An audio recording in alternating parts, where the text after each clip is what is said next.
Bismillahirrahmanirrahim. Mangga lajengkeun deui ngalogat sarah kitab Sulamut Taufik dina channel YouTube Abu Napisah. Paslun hartosna ari ieu eta pasal sahiji pitaj hijil janazati anu tetep ieu pasal buat mertelakeun dina mulasara janazah goslul mayiti ari ngadusan mayit au bad luhu atawa gagantina itu goslul mayit wahwa sareng ari itu badal eta atayamumu nayamuman wa takfinuhu sareng mungkusna itu mayit ba'da goslihi dina sabada ngadusanana itu mayit washolatu sareng nyolatan alaihi ka itu mayit ba'da goslihi dina sabada ngadusanana itu mayit aidon deui wahamluhu sareng mawana itu mayit wadabnuhu sareng nguburna itu mayit ae fi kubrin tegesna dina kuburan eta fardu kifayatin fardu kifayah bil ijma'i kalawan ijma'na para ulama wal parku sareng ari bedana baina fardil aini antara fardu ain wa fardil kifayati sareng fardu kifayah eta anal khitoba sanyana khitob taklipan fi fardil aini dina fardu ain eta ya ta'ala kucumantel itu khitob bikulli ahadin ka saban-saban hiji jalma bi ainihi kalawan datna itu ahad kasolawati sapertikeun pirang-pirang salat al-khomsi anu 5 itu solawat wa amma fardul kifayati sareng anapun ari fardu kifayah bahwa mangka eta ari itu fardu kifayah eta aladi anu yatana walu ngarawat itu ladi ba'don kasapalihna goero muayyanin halna henteu ditangtukeun ka jihadi sapertikeun jihad wasumia sareng dingaranan itu fardu kifayatan ku ngaran fardu kifayah li anna fa'lal ba'di karena sanyana migawe sapalihna eta kapin anu cukup itu pa'lu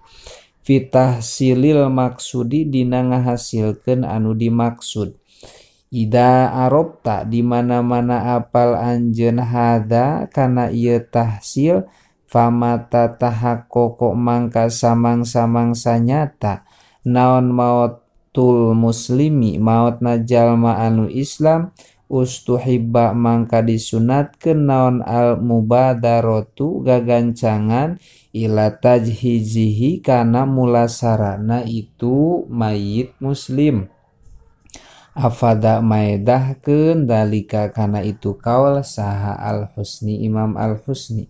qala ngadauh Kangjeng Nabi Muhammad sallallahu alaihi wasallam idza mata kana lapad idza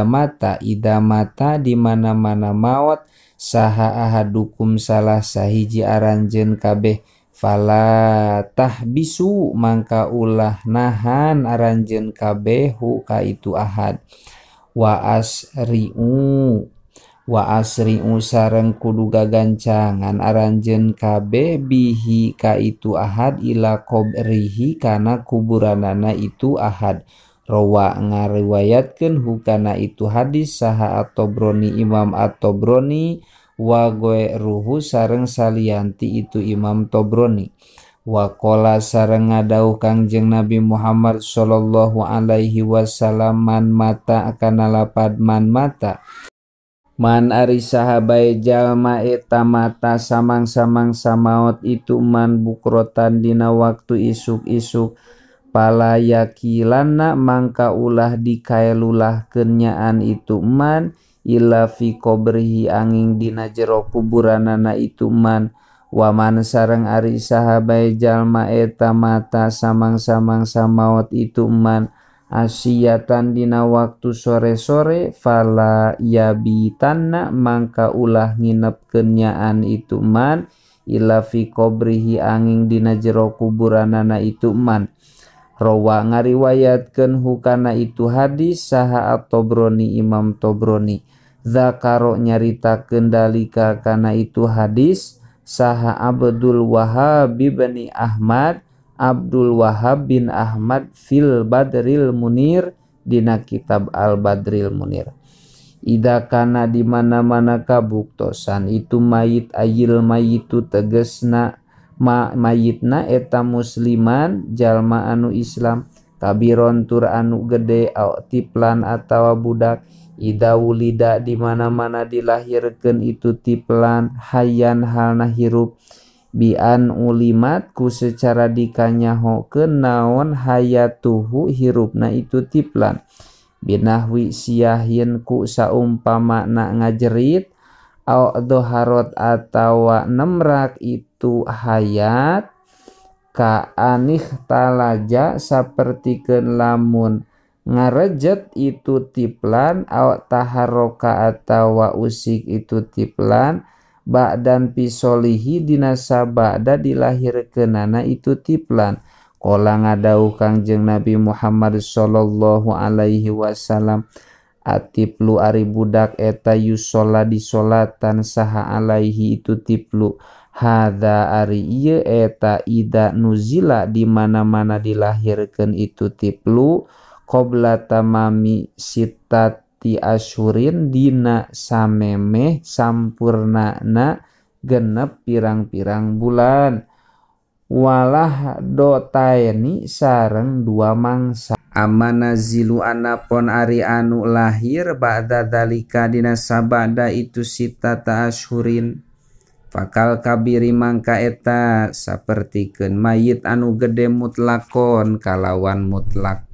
wa wajaba sareng wajib lidhimi fikeun kafir dhimi naon takfinun mungkus bi baitil mali dina harta baitul mal failam yakun tuluy lamun teu kabuktosan itu baitul mal fa alaina mangka wajib ka urang sadayana haitsu lamala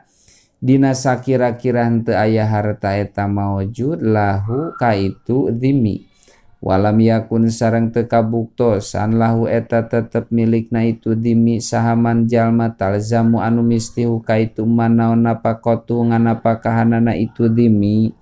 wipaan halna nyumponan bidimatihi kana tetempuhna itu dhimi kama sapertikeun perkara yajibu wajib non itamuhu mereka daharanana itu dhimi wa kiswatuhu sareng makeanana itu dhimi wadufina sareng dikubur itu dhimi lima karena perkara marro anu parantos kalangkung itu ma wa wajaba sareng wajib lisuktin kabudak anu kaluron wahwa sareng ari itu suktin eta alladzi anu sakoto anu gugur itu ladi mimbatni ummihi tina patuangan inungna itu ladi qabla tamami sittati asyhurin dina sameme sampurnana genep pirang-pirang bulan mayitin tur anu maot itu suktin wahwa sareng ari itu suktin eta alladzi anu lam tadhar anu candohir fihi dina itu ladi non amaratul hayati ciri na kahirupan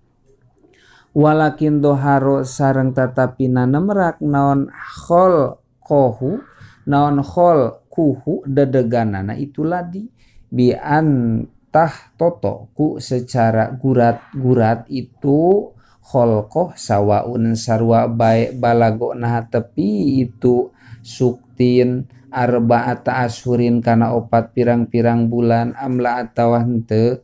naon goslun ngadusan wakap nun sareng mungkus wadap nun sareng ngubur walayu sholat sareng temenang disolatan saha alaihima itu dhimi sareng suktin ayat tahrumu tegesna haram naon as-sholatu nyolatan ala dhimi ka kafir dhimi wasuktin sareng ka budak anu kaluron almaiti anu maot itu suktin waman sareng ari sahabai jalma eta mata samang-samang samaot itu man fi kitalil kufari dina merangan pirang-pirang jalma anu kupur walam taboko sareng tetepi di itu man naon hayatun hirup mustaqirratun anu tetep itu hayat bisa babihi ku sabab itu kita kupina mangka dikubur itu man bisyabihi ku pirang-pirang bajuna itu man Al mutalatokhoti anu bobolokot itu siap bidami ku getih wague riha sareng ku salianti itu dam. Lakinil mutalatohotu tatapina ari anu bobolokot bidami ku getih eta aula leuwih utama. Walidalika sareng karena itu awala kola ngadauh saha al musonipu musonipi siabihi kana lapad pisiabihi dina bajuna yeman ayilati tegesna anu tidak dibiasa kenaon lab suha make na itu siap walau min haririn sanajan kabuktosan itu siap eta tetep tina sutra ba'da naj'iha dina sabada ngalaana itu siap minhu ti itu man akiba mautihi dina sabada mautna itu man wa audiha sareng ngabalikeun deui itu siap ilaihi ka itu man inda takfini dina nalika mungkus fa ilam takfi mangka lamun teu nyukupkeun huka itu man bi alam tastur ku secara tenutupan itu siap kula badanihi kana sakabeh awakna ieu man zida mangka ditambahan naon alaiha itu siap ilaang tutama nepi ka disampurnakeun itu siap wujuban kalawan wajib wayajibu sareng wajib naon tolibun naj'iha anu menta mukana itu siap minal warosati halna tetep ti ahli waris alal aujahi numutkeun kaul anu unggul afada medahkeun hukana itu kaul sa Ibnu Hajar wadupina sareng dikubur itu man kagoerihi sapertikeun lianti itu man minal amwati halna ti pirang-pirang anu maot walakin layu gisalu sareng tatapina ulah diadusan itu man walau junuban sanajan kabuktosan itu man eta junub wahaidon sareng anu haid wa nupasa sareng pirang-pirang anu nipas walayu sholat sareng ulah disolatan saha alaihi itu man yahrumu tegesna haram naon gosluhu ngadusanana itu man wasolatu sareng nyolatan alaihi ka itu man sawaun eta sarua bae fidalika dina itu yahrumu gosluhu al baligu ari jalma anu baleg wasobiu sareng budak wal huru sareng anu merdeka wal abdu sareng abid